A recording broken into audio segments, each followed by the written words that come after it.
Look at this stuff. Isn't it neat? Wouldn't you think my collection's complete? Wouldn't you think I'm the prop maker who has everything? But who cares? No big deal. I want more.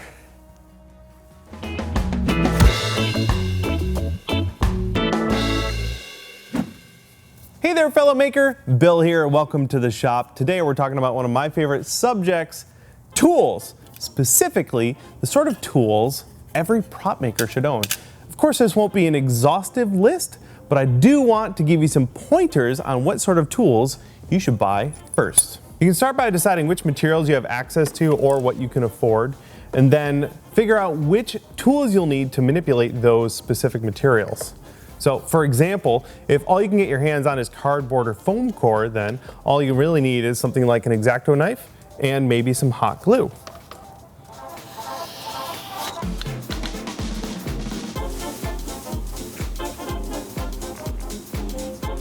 If you're a big fan of thermoplastics like Warbler, then all you really need is a good pair of scissors and a heat gun.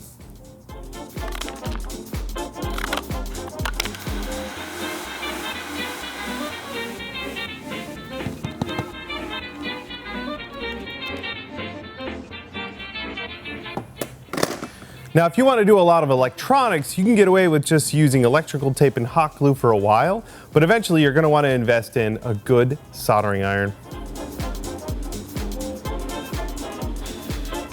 Now, if you plan on doing a lot of sewing, if you're going to do a lot of sewing, you can get by with hand stitching for a long time, but at some point, you'll want to invest in a good sewing machine. Back when I got into prop making, I had access to things like wood or PVC pipes or sheets of plastic. So I invested in tools like a drill press or a belt sander or disc sander and my handy scroll saw.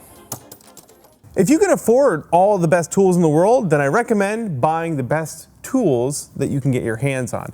Now I know for beginners, and I know when I was a beginner that just wasn't an option, but I'm here to tell you it's totally okay to get the cheapest tools you can get your hands on, or even just ratty old used tools. If you use those crappy cheap tools until they wear out, that's awesome. That means you got your money's worth out of them, and during that time while you're using it, learning and being productive, you can save up your money and maybe go and get something a little bit fancier next time. That's exactly what I did with my airbrushes. I had a super cheap airbrush for years until I finally had enough money to upgrade to a couple of other options. That being said, I have regretted some of the cheaper tool purchases that I've made, but I've never regretted paying good money for good tools. You don't need to buy all the tools all at once either. You can build your collection as you go. I recommend buying a tool specifically for a project you're working on, and then over time that collection will grow. I've been working on this collection for well over a decade.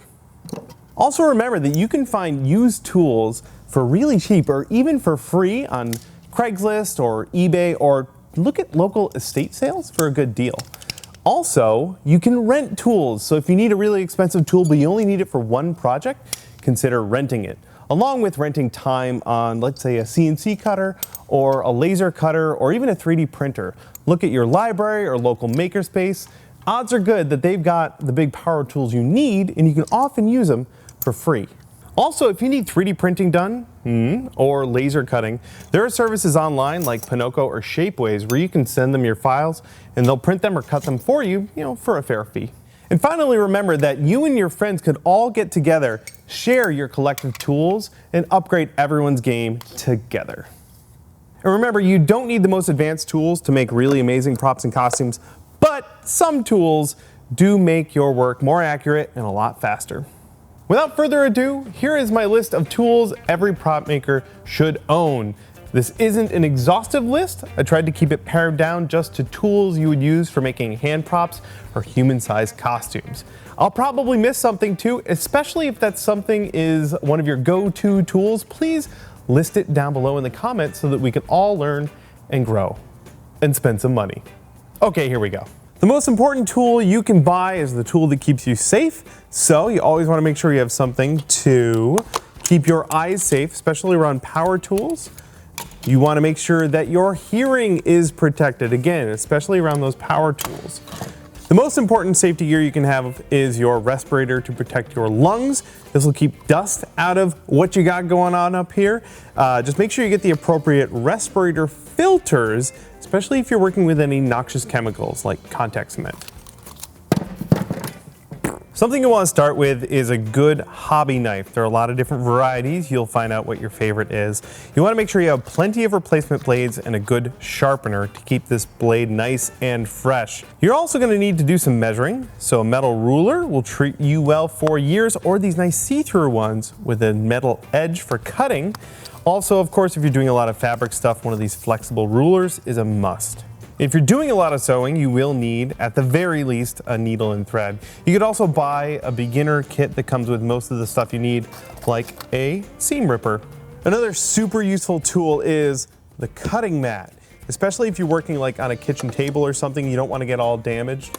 A plastic cutting mat like this will last you for years. It's got nice measurements on there to eyeball stuff, and it'll keep your work surfaces safe. In my opinion, a rotary tool is an absolute must. You can get them for crazy cheap. They do nearly everything. I usually use them for sanding, but you can put a drill bit in here to drill holes. You can get one of these kits that has all of the different bits here to try out and see which ones are your favorite. Another necessity is a good pair of scissors.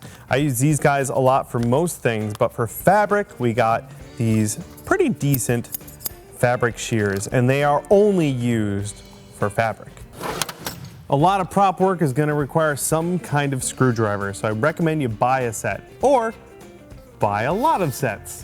For fine detail work on your props, you're going to need some good needle files. I really dig these diamond coated ones that I got recently. Or if you get a nice cheap set here from Harbor Freight, those will actually work for you pretty well. I use my heat guns nearly every day. This one, while it did die after 7 years, only cost me $15. If you're doing Warbler, this is an absolute necessity. If you plan on doing a lot of clay sculpting, you're gonna have to get some sculpting tools. I recommend picking up one of the cheap sets and trying out all the tools to see what you like, then spending the extra money on more advanced tools that you're gonna use all the time. And of course, you're gonna need some novelty cat paws.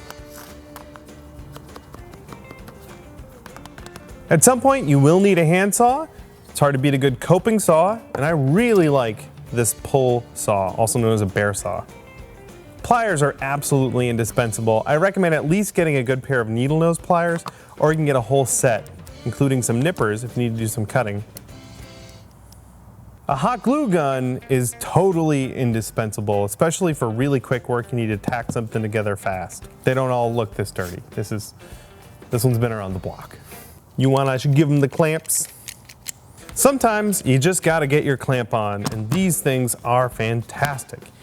We need to finish our props, so we're gonna need some paint brushes.